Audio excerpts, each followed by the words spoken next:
White text over video of past events. Logo, Chicago Cultural Accessibility Consortium.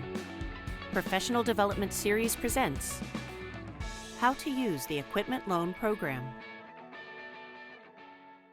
At left, presentation slides. At top right, mini video of presenting speaker Hillary Pearson. Below, an ASL interpreter signs. Welcome to CCAC Lunch Learn How to Use the CCAC Equipment Loan Program. So really just to kind of review who CCAC is. So we are a volunteer organization in the city of Chicago, really connecting our cultural spaces with resources to become more accessible to visitors with disabilities. So how do we serve this mission in Chicago? We, really some of our main factors that we focus on is that acknowledging that everyone is in a different place on their access journey, and that incremental change leads to lasting change.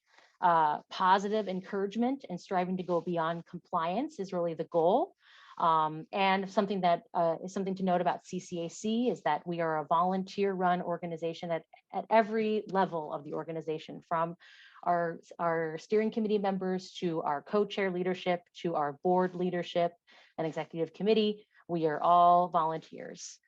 So the equipment loan program, so if you are not familiar with the CCAC equipment loan program, it is a program that we offer for free short-term equipment loans to Chicago area organizations.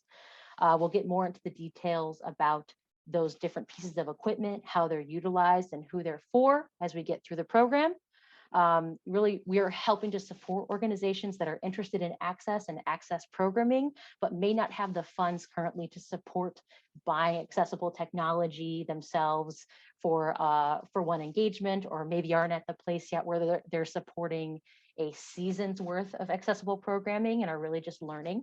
The goal of the equipment loan program is to support organizations on their path to budgeting for access technology. It's really an opportunity for folks to experience what that technology is for their programming and the scale of what they're doing, and to kind of gain some comfort in how that equipment is used in order to then think, okay, what does this look like for us as an organization 1 year from now, 5 years from now, 10 years from now, and where can we start making some own incremental investments into accessibility for our organization.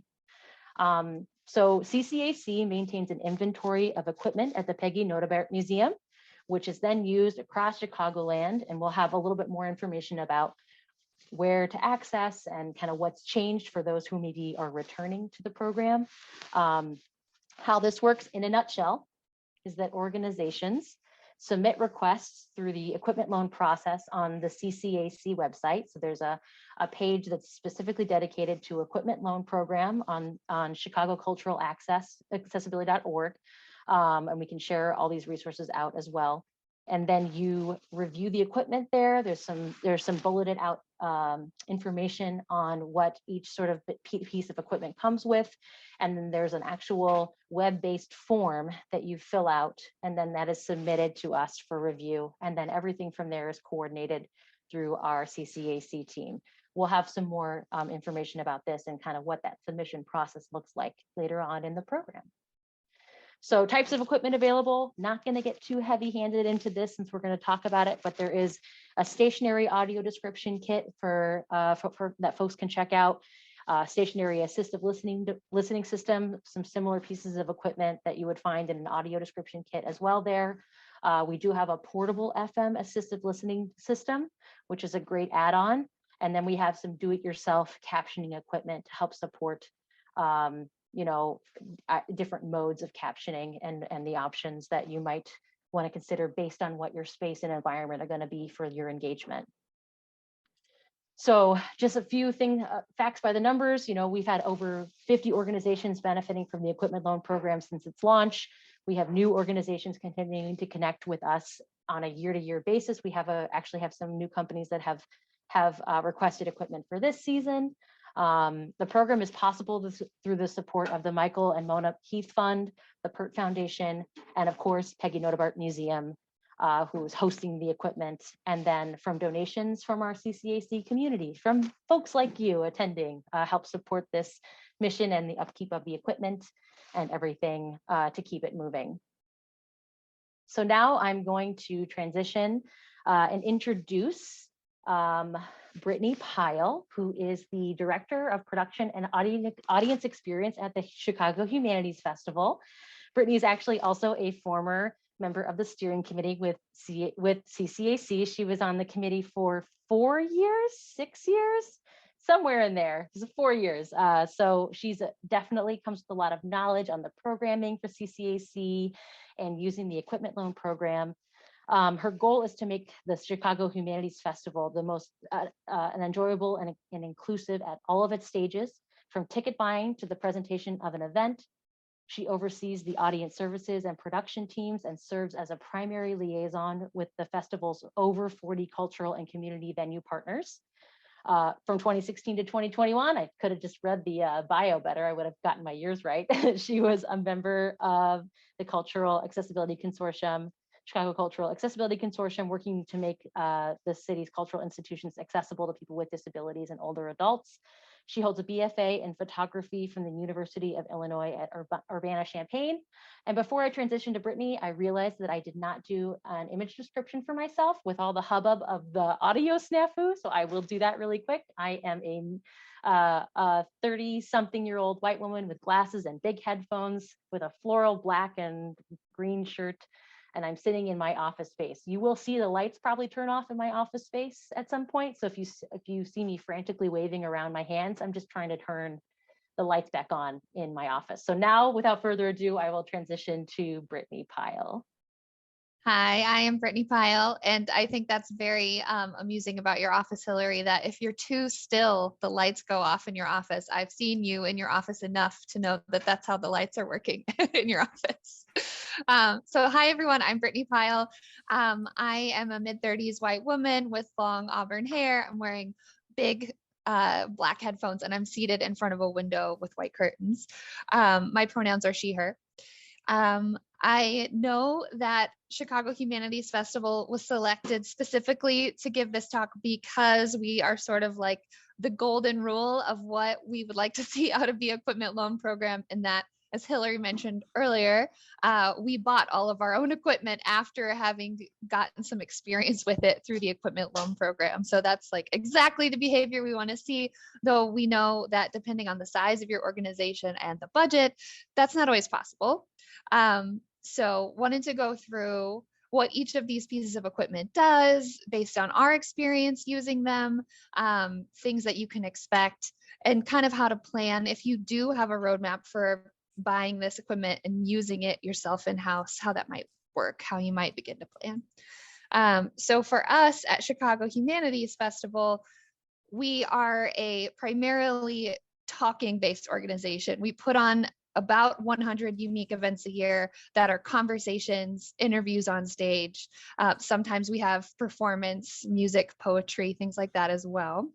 But a lot of these things, these accommodations for communication access require equipment. And so through CCAC's equipment loan program, we really were able to train our production team on how these things work and see how they might benefit our audience in action. So let's go through what's available to rent. I'll have you go to the next slide, Hillary. Okay, so this first bit of equipment is the stationary assistive listening system and the audio description kit. They serve both purposes, which is very convenient. It's a very versatile piece of equipment. We made the decision at Chicago Humanities Festival back in, about 2015, when we were getting our feet wet with accessibility, that we needed to sort of prioritize what we would implement first based on the needs that we were seeing within our audience, and then kind of scale up from there year by year by year, and start to bring in new audience members that might not be in our audience yet, but there would be a way that we could welcome them in by offering more inclusive accommodations. But what we started with was really hearing access, because we were seeing already in our audience, there was an older demographic in our audience. We had some deaf people in our audience that requested interpretation, but we really wanted to start with accommodations for hearing access. And so this is the first bit of gear we really got in touch with. So assistive listening system and audio description kit. So this comes in one bin.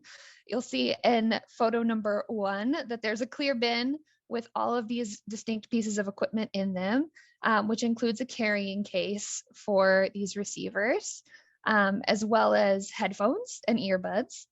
And then to make the assistive listening system work on an FM channel, there's an FM transmitter.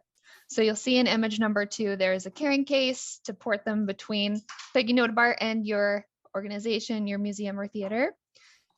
When you open the case, there are 12 receivers. This is what the audience checks out in order to plug some headphones into them and hear either the amplification from on stage or the audio description narration. And within this, you'll see the FM transmitter with an antenna. This is what gets connected to the soundboard or connected to power, and where the audio describer would plug in their steno mask, which we'll go over here in a minute.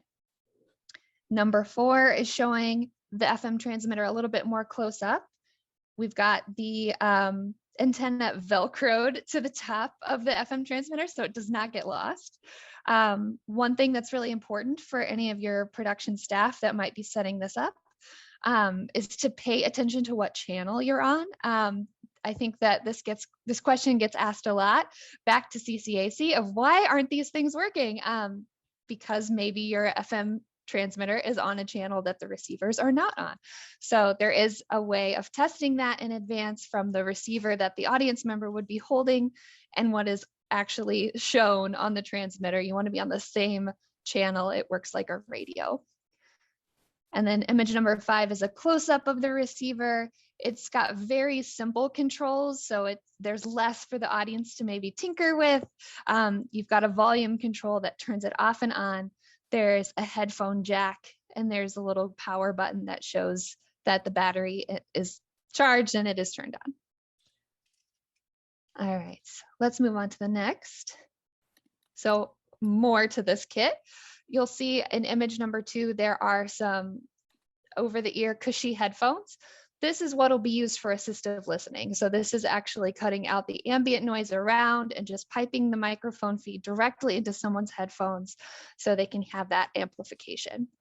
And number 3, that image is actually just a one-ear headphone that is sort of more like an earbud that can go into your ear. And this is better for audio description because someone who is blind or low vision is listening in one ear to the visual descriptions happening, and then the other ear you can actually listen to what is being said on stage. All right, next slide. In image number 2, we have David modeling what the steno mask looks like. So if you're using this kit for audio description, there is a steno mask. This is what the audio describer would use to plug into that FM transmitter and actually speak their visual narrations, their descriptions of what's happening on stage or in the gallery directly into that FM feed. And it's meant to kind of curve around the face and muffle the description. So if they're in the same environment as the audience, you might hear them murmuring and speaking a little bit, but at least it does have some kind of noise cancellation around the person's mouth. I will say from my experience working with audio describers, many are bringing their own steno mask to plug in just for sanitary reasons and also personal preference. So, but we do have a steno mask here in the kit just in case. And the image number 3 here is a kit add-on, a mobile transmitter. So this is useful for walking tours, gallery tours. It makes the description be able to be mobile so they can walk around a space and still receive the transmission. All right, next slide. Captioning equipment. So some DIY captioning equipment here. CHF has used this a lot. We have used this for venues that don't necessarily have a projector and screen. A projector and screen is our go-to for how we display captions for our types of events, since we are mostly conversations on stage, but the TVs are quite useful for theater or other places that you might need to sort of be more subtle with where you're putting your captions, or you might be like building it into a set. The TVs are really nice. But we've certainly done it at the lip of a stage with TVs. We just seat people in a little bit closer vicinity to the TVs. So if we're not able to project it large and for the whole room to see, we just take those caption requests and make sure that their seating assignment is close to where the TVs are going to be. So these are two 42-inch flat screen TVs with a mount. It includes legs that can be attached.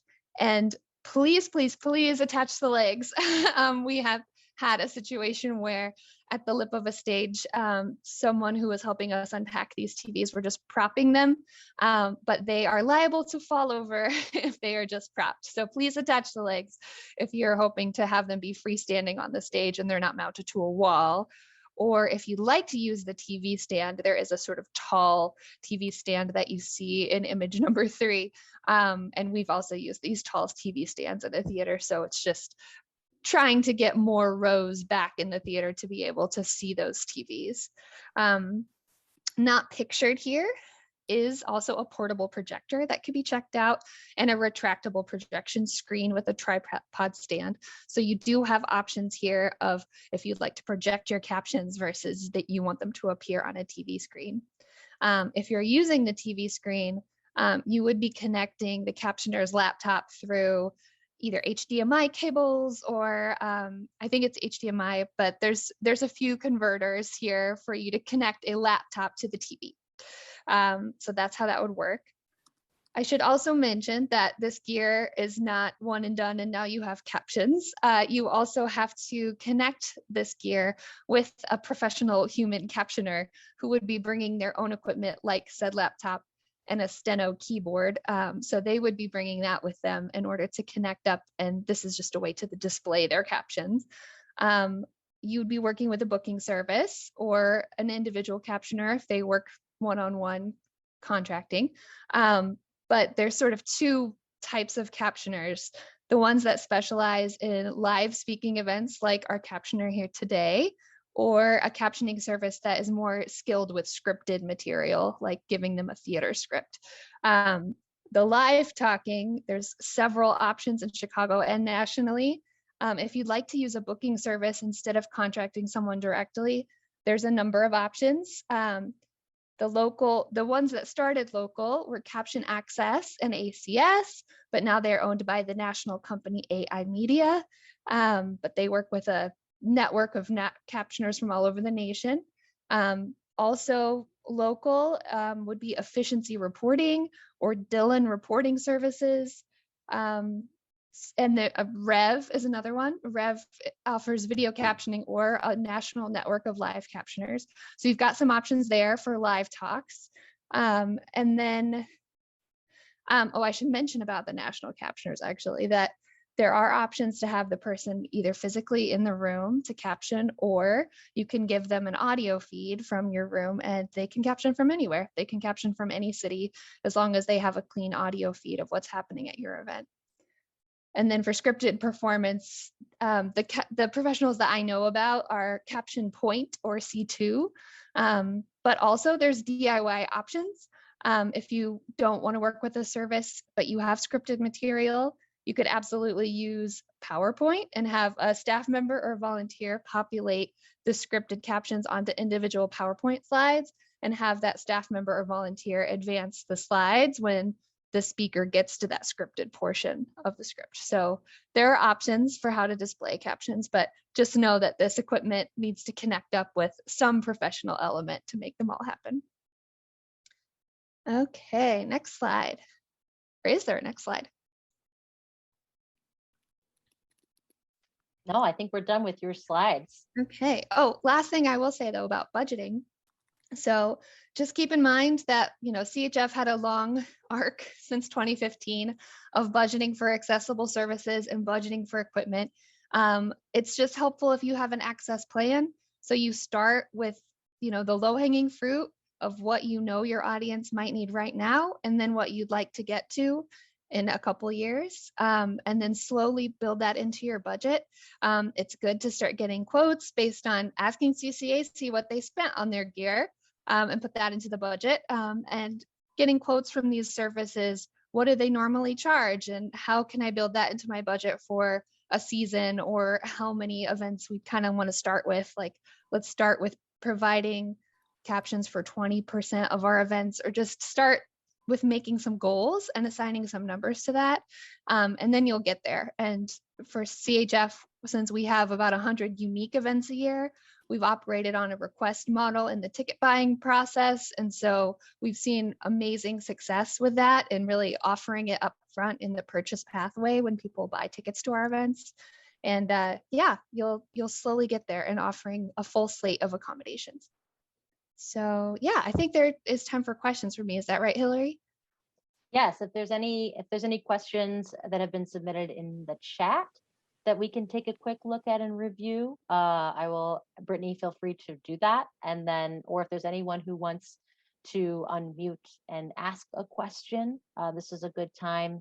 And really all of us from CCAC who are on the meeting can also help support any questions about the technology or anything that you would like to see us pursue. View shifts to speakers at top. At bottom are presentation and ASL interpreter. And obviously totally fine if there aren't any questions or specific questions. I will say, and we will be talking more and more about ways that CCAC can support companies and kind of meet folks where they're at. As we continue to expand this program. I know David will have some points of clarification on kind of steps and what we've done and what's different now as he moves through his portion of the presentation. But we understand as well that there's a lot of pieces of this technology that maybe having additional support materials will really help as we continue to grow this program. If there's a question, I'll let Brittany. Yeah, I see Bernadette coming off mute. Hi, yes. Hi, everyone. I'm Bernadette Marty with Illinois Holocaust Museum. I'm the group tours coordinator at the museum. So I have welcomed several groups with visual and hearing disabilities, as well as intellectual disabilities into the building, and thus finding lots of ways that we can do better about supporting their needs. So I'm very much in a research mode here. A lot of this is very new to me. So the first question I have is, well, firstly, thank you so much. You've been a great resource so far. You were talking about the assisted listening system and the audio description equipment kit. Would you use that in combination with the captioning, the open caption monitors? I would absolutely have both, just because assistive listening devices would help with someone who is hard of hearing and may want that amplification. But the open captions are hitting a number of different audiences. It certainly aids also people who are hard of hearing, but there might be deaf audience members where captions are their preferred method, that ASL might not be what they prefer, and they prefer to see captions. And of course, the assistive listening devices alone would not help someone who's deaf, but the captions would. So it's sort of hitting different demographics, and we love to have them both offered. And would you have an interpreter as well? So it's the three? Sure. If you can have all three services, that's hitting so many boxes, and you'll have great coverage. I know that financially that's not always viable for every single event or performance, and that is kind of where we take requests and really prompt requests based on a list or a menu of options. So it's like, tell us what you need and we'll book it for you accordingly. But I will say at our events now, both the assistive listening devices and captions are so popular and so versatile for many different people that we usually offer both as just, it's going to be at our event. And if you'd like interpretation or audio description, you can tell us and request. But we kind of as a baseline now have offered assistive listening devices and captions. Just it suits our events very well. But yes, I think the more accommodations, the better, and they do fill different needs. Okay, thank you so much. And then the receivers, can people use their own headphones? Was that just a standard audio jack? Okay. Mm-hmm. You can plug in Apple headphones, anything. It's just a standard headphone jack. Okay. And some people do like to do that. They just want to it's not Bluetooth connected at least. So if someone had AirPods, it's not going to work, but at least something that has a headphone jack, people can plug into it. Okay. And then the audio describers that you mentioned, so with the, is it the steno, the microphone? The steno mask, yeah. Steno mask. An audio describer is a hired professional contractor, Yes. basically. Okay. Yes, and I should have gone over that too, because I gave some recommendations for where to seek captioners, but not audio describers. In our experience, we've just worked with a local network of people we know that are audio describers locally. Since we do like to have them in the room.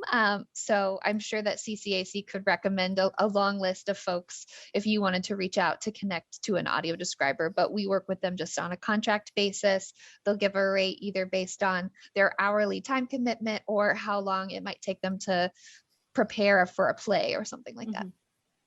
And then two thoughts come to mind. Does CCAC have on their website a list of recommended ACL or ASL interpreters and all captioners and audio describers on their website? I don't remember seeing that. It might be more service-based, but I'll let Hillary answer that, of like booking services. Booking services, okay. Yes, the CCAC doesn't have a specific list of recommended service providers. So we're really not trying to create exclusive partnerships with specific individuals. We're more than happy to share out some of these larger vendors, or if there's someone who has a specific request from someone, we definitely have some recommendations that we can share out. I would encourage Bernadette, if you aren't already, to be on the CCAC listserv, which is a community network for everyone within the CCAC organization to kind of connect about accessibility and thinking through strategies and, you know, the cultural assets in Chicago that can maybe provide folks with more one-on-one recommendations. Great. Yeah, and I definitely can, we try to make sure that folks who attend programs have the option to opt in to the community listserv, since it can sometimes be a lot of communication coming out. So we can definitely add you to that. And you can also reach out to us at info@chicagoculturalaccess.org. We can throw that in the chat as well. If there's ever some specific questions or specific recommendations that you all are looking for at the Holocaust Museum. Thank you. And I did want to make one addition to Brittany's comments about, you know, accessibility and programming things sort of beyond compliance or kind of beyond just maybe one service. You know, I think one thing that we do realize too is that a lot of folks don't necessarily know that they need an accessible service until they see it, especially with something like captioning, where we've definitely had a lot of folks who from different organizations didn't even think, oh, this is an option for me. And then they go to see something and the captions are there and they're like, I picked up so much more of the content that I would have if I didn't have the captions there. So it's really something, especially as we're working with aging population or folks who, you know, really the way that they engage in their community is through going to theater and seeing music and seeing performances and going to museums, where once they kind of get introduced to an idea for access, it really peels back some layers for themselves on how that can support their overall, you know, enjoyment of the experience. So definitely something to factor in about who this is reaching and what the audience is for some of these services. Agree completely. I see a question from Ruben in the chat about how long do organizations typically request this equipment for? Is it just for the day of the performance? Is it a week? I'll let CCAC handle this, but I do want to say this is the reason why we ended up deciding to buy our own, because we needed the convenience. It became so competitive for gear when we were just trying to check it out and try to make sure we had it for the right amount of time. And we had it for the right amount of time to test it as well, that it became just like a logistics thing that we're like, now it's time for us to own our own, I think. But I'll let someone else answer. How long do people normally check it out for? How long is allowed? This is David. We don't have a specific time frame on how long you're allowed to check it out, but typically people I've seen loan it out for about a week or 2 weeks. If you needed it for longer than that, depending on availability, we can have that discussion.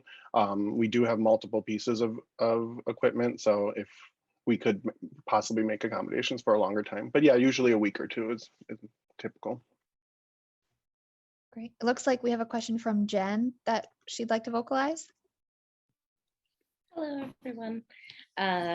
Just wondering, in the past, the captioning equipment, I cannot recall. I feel like sometimes it included chains for hanging, not necessarily all of the various nuts and bolts kind of, technical, but at least the chains. And then I couldn't remember if the HDMI cable was something that came with the kit, or if that's something that typically the captioner provides, or if it's gone back and forth in the past. So, and thank you for addressing the idea that the assisted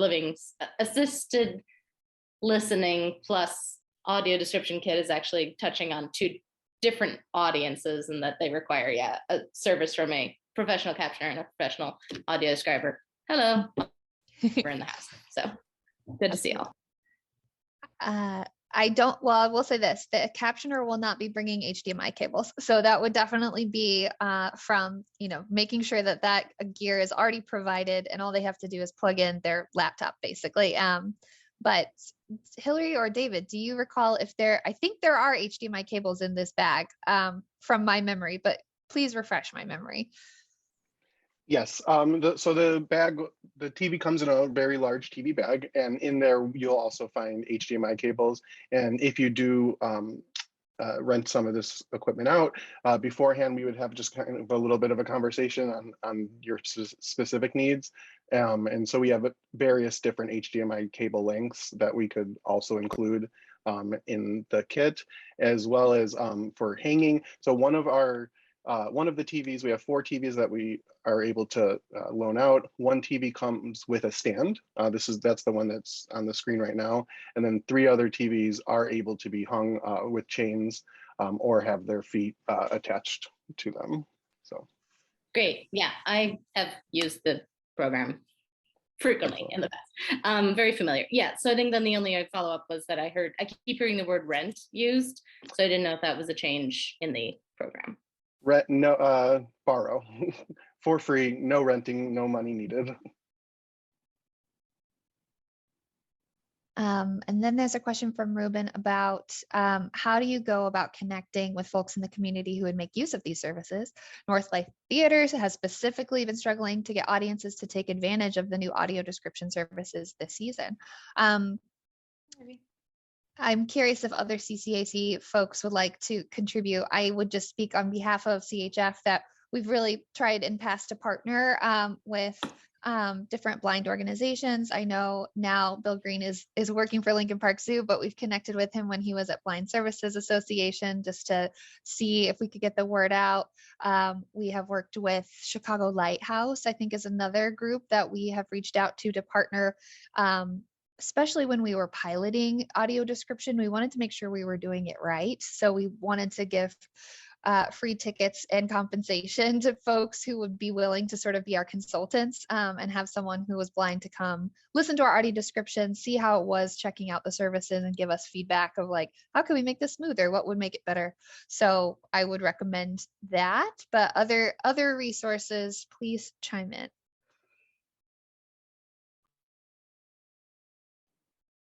This is Hillary with CCAC. I will say one of the ways that CCAC is also striving to get this information out is through our access calendar, so which is something that my colleague Casey Peak will speak to on this program as well.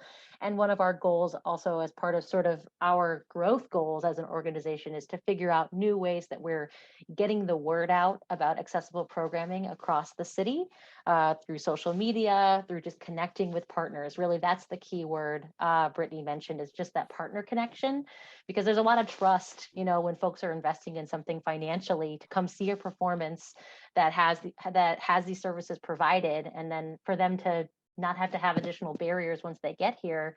It's really about building that trust. And I will say for organizations, if you haven't already, having someone that someone could reach out to at your organization, like an access coordinator or some sort of email or connecting point with your organization, can really be a great way for you to begin building some of those partnerships, especially as you're looking to program accessible services on a more regular basis, so that there's someone directly with the organization that a patron or visitor can connect with to have that conversation about what does this mean for your space? What are the things that they might have questions about with arrival and equipment? And just the more that we can layer this in as part of the programming itself and not as like an add-on, the better it'll be for both your organization and folks, attending to be a part of the process. Looks like we might have one or two more questions, and I want to be mindful since David is going to speak a little bit more about how to check out, and Casey will speak a little bit more about how to promote services on the Access calendar. But here, Lisa from Steep Theater is asking about the equipment loan program and what the cleaning process looks like during COVID, since there's a lot of things that touch ears and mouths in the gear. So how has that maybe changed or just stayed as clean as usual? David. Excellent. So I can say that all of the earphones and a number of the equipment are sprayed down with a technology safe solution. And then also none of our equipment can be returned and then sent out on the same day or even within a couple days. All of the equipment does kind of do a couple days in storage without going right back out. But yeah. Great. And then Bernadette asks, where does an org purchase this equipment? So we've found a number of sites where you could buy other things like microphones. If you could buy a microphone at a place, you could probably find this equipment. We've used places like TC Furlong.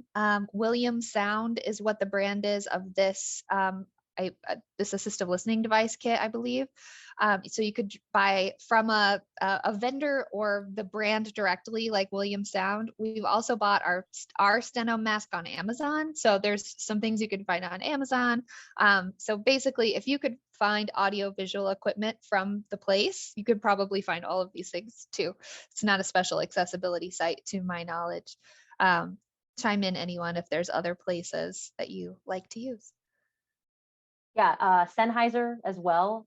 They've had, especially with infrared technology, if you're looking at different options for a space or a more permanent structure, as well as Listen Technologies is another one that's local to OSA, is another sound company that really can help kind of track some of the, give you an idea of what the cost would be and for any of your financial planning. I know we might have some more questions in the chat, but I do want to be, like Brittany mentioned, a little mindful of our time. So if we didn't get to your question right now, we'll try to see if we can answer something at the end. But I'm going to go ahead and transition to David to talk a little bit more specifically about the request process and everything with our new home at Peggy Notabart. View shifts to slides at left, David and ASL at right. And my presentation will be pretty quick, so hopefully we get some more questions in at the end. But just to introduce myself, my name is David Carrasquillo, pronouns he, him. I am a mid-30s white multiracial man with a beard. I'm wearing a vertical striped colorful t-shirt or collared shirt. And then I have the beautiful Aurora Borealis night sky behind me as a virtual background. I have been on the steering committee for CCAC since 2019, and I am currently the audience services manager at Chicago Humanities Festival. So I work with Brittany. But just looking at this first slide that I have, I just wanted to let everyone know that our program did move in March of 2020 to the Peggy Notabart Nature Museum. And the Nature Museum is located on Cannon Drive, 2430 Cannon Drive, just north of the zoo, Cannon and Fullerton. The picture that you guys if you're able to see here, is of the main entrance of the museum, which is right off of Cannon Drive. For most of the equipment that you'd be borrowing, you would enter the museum through the main entrance and get that equipment in their lobby. For our larger equipment, the TVs and TV stands, there's actually a loading dock, which is just north of the main entrance, off of Cannon Drive, and you'd be able to pick up the larger equipment there. Currently, the equipment pickups, we changed in the past. You were able to pick them up, drop them off any day.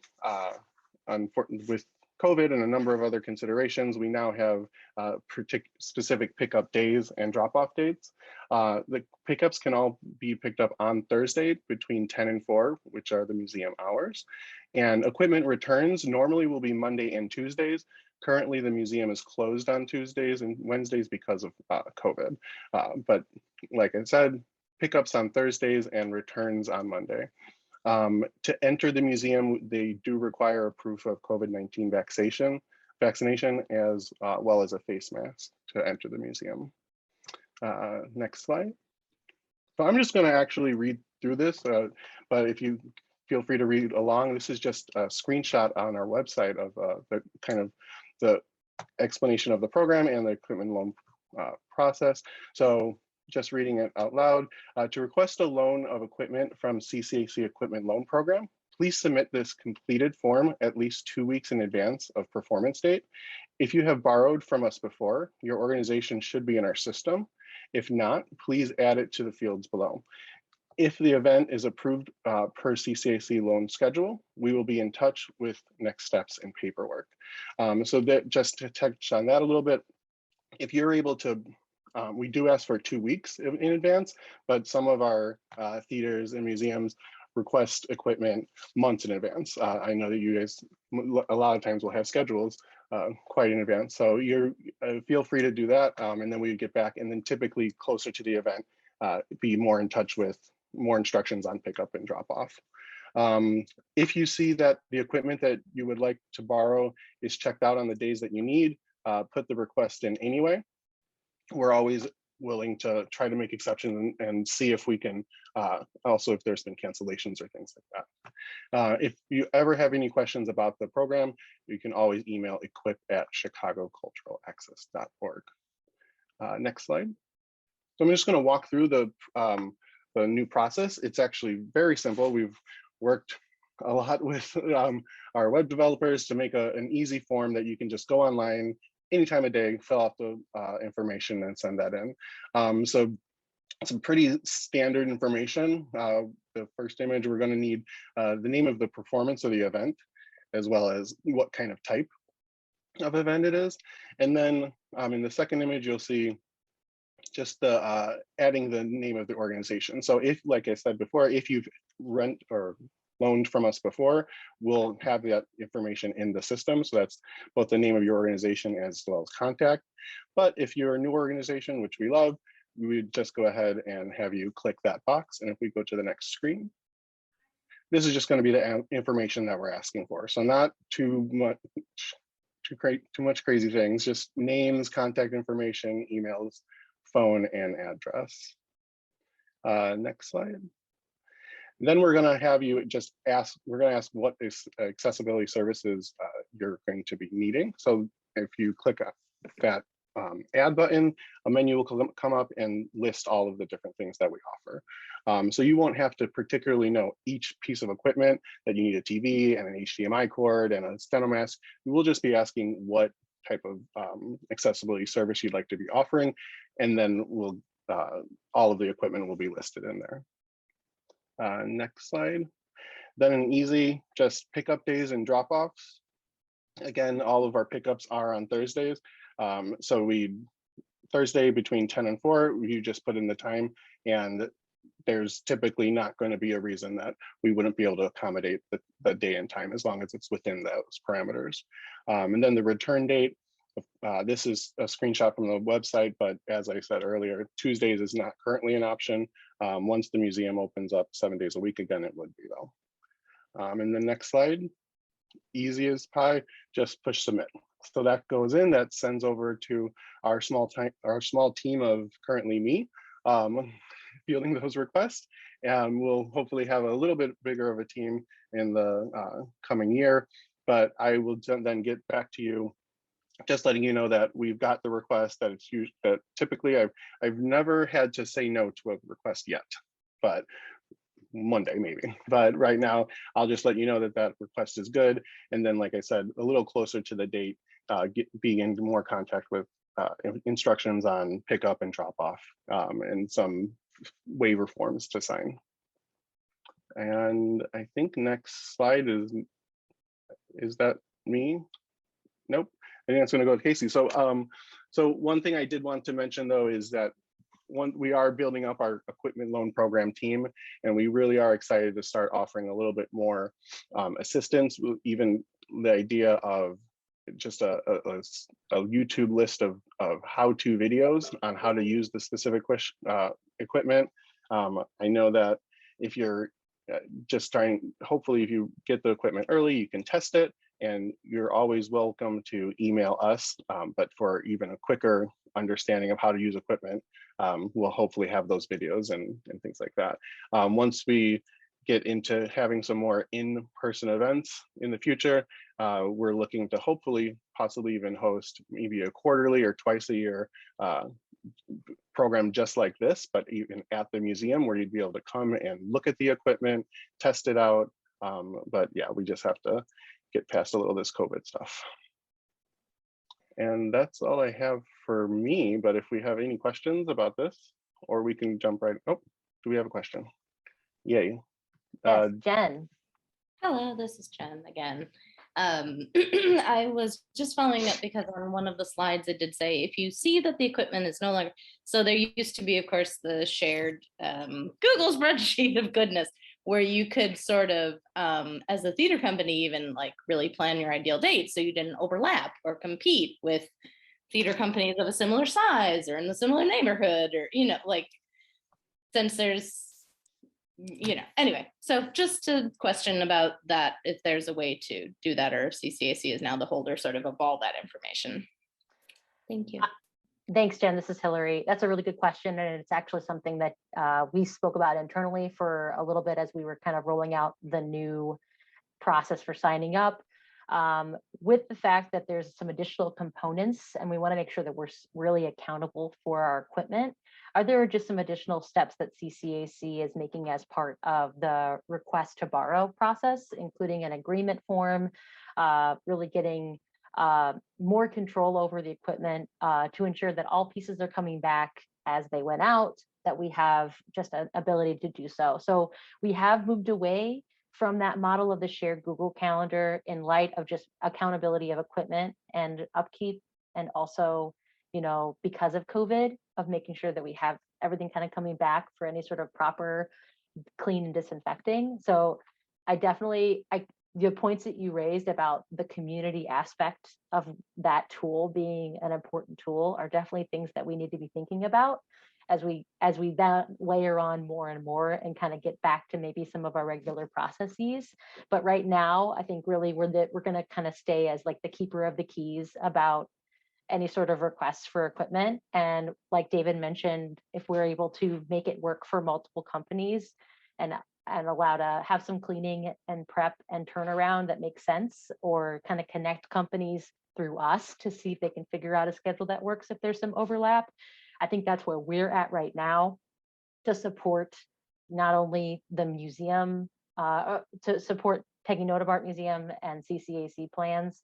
But yes, that is a big shift from what it was before, where there was that shared Google Calendar for those who are familiar with the equipment. It is a little bit more, we're keeping track of that stuff internally and not really sharing it out for companies to see where they're stack up. But Jen, go ahead if you had another follow-up. Yeah, so then the follow-up is, at least can we have a phone conversation? Because that's the thing, like if we're trying to offer a program on the same night as Steep and the shows are similar, and like we don't want to compete with each other and fight over, like we want the audience to not have to be like, well, I have to choose. Like we'd rather just move ours to another date, you know, if they already have that. Obviously, you can look at the CCAC access calendar, and if the dates are already listed, that's great. But if the dates aren't on there, anyway, that's what I'm saying is the missing info. Okay. I completely want the equipment to stay in good condition. Like, couldn't agree more, until we can afford our own. Abso-freaking-lutely, but No, I think that's a really good point. And that's, you know, kind of David said too, like, this is a relaunch. This program is sort of, we're rebranding it now that it's in its new home. We're going to be supporting it in different ways. And, you know, the form itself is new, kind of everything is a newer iteration. So like feedback is definitely welcome from folks who've used the program, have found success with the program. And as you're navigating the new process, and we've already had some folks who've been like, hey, this form, this question, what? I didn't understand, and being able to kind of make updates in real time. But that is a really valuable point, and we want to make sure that we aren't in competition with each other if we can help support these programming and services. But I will say, as of requests that have come in right now, there haven't been too many stacked layers of things, but also the trickling in of requests is in a very different place than it was 2 years ago. So I think as we see that uptick and folks, you know, planning more for that, we will need to have that conversation and make sure that we're connecting everyone. But yes, absolutely. I want to make sure we're cognizant of the time and let Casey speak to the access calendar, which has been referenced a few times throughout this presentation. So I'm going to transition it over to Casey Peak to introduce yourself and talk through that resource. Thanks, Hillary. So my name is Casey Peak. My pronouns are she, her, hers. I'm a plus-size white woman in my 30s with brown frizzy hair pulled back in a ponytail. And I wear glasses that have blue light reflection, so sorry. It's something I've noticed as we've entered this virtual world, that in all screens, my glasses are like reflective.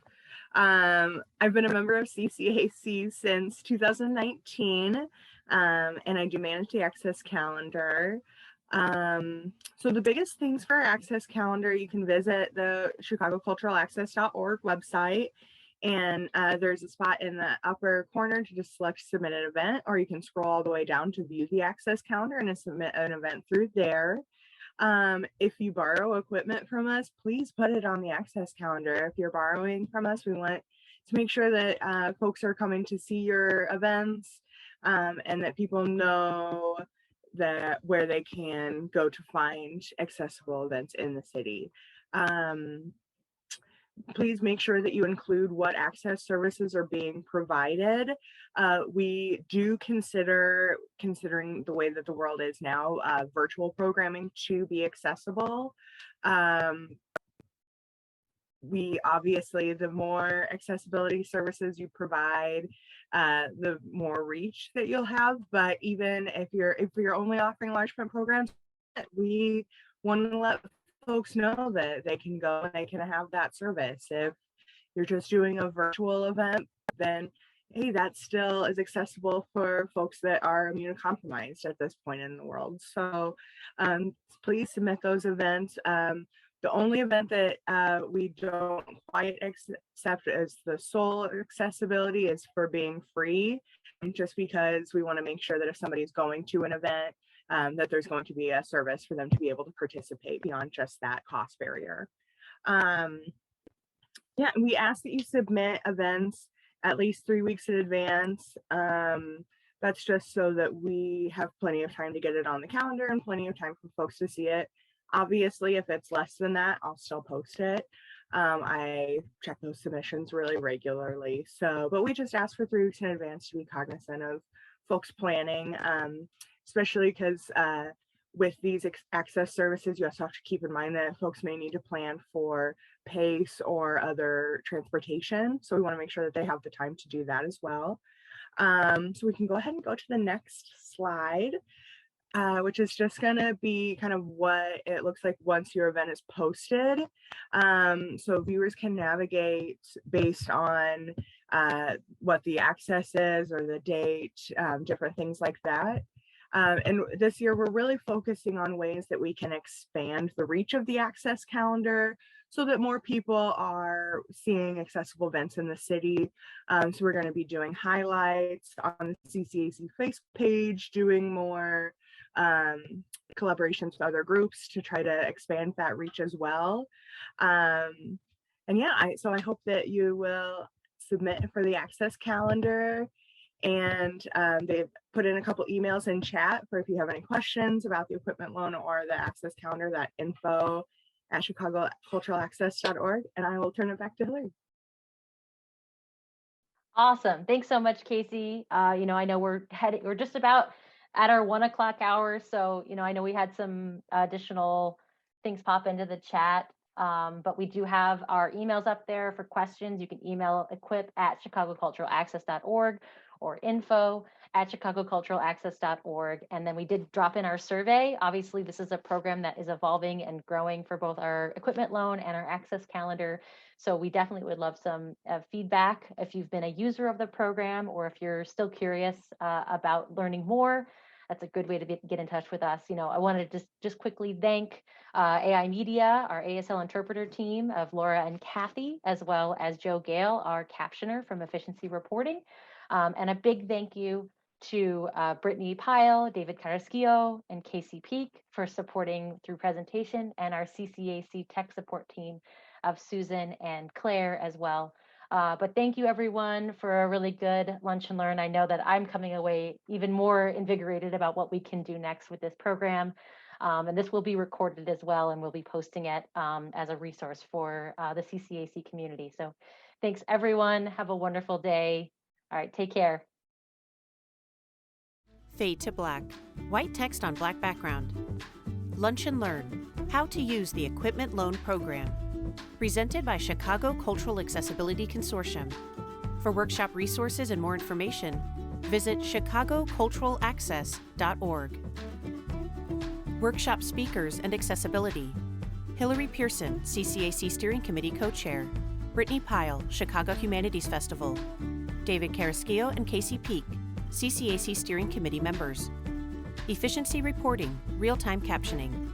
AI Media, ASL Interpreters. Video editing, captioning, and audio description by BridgetMelton.com.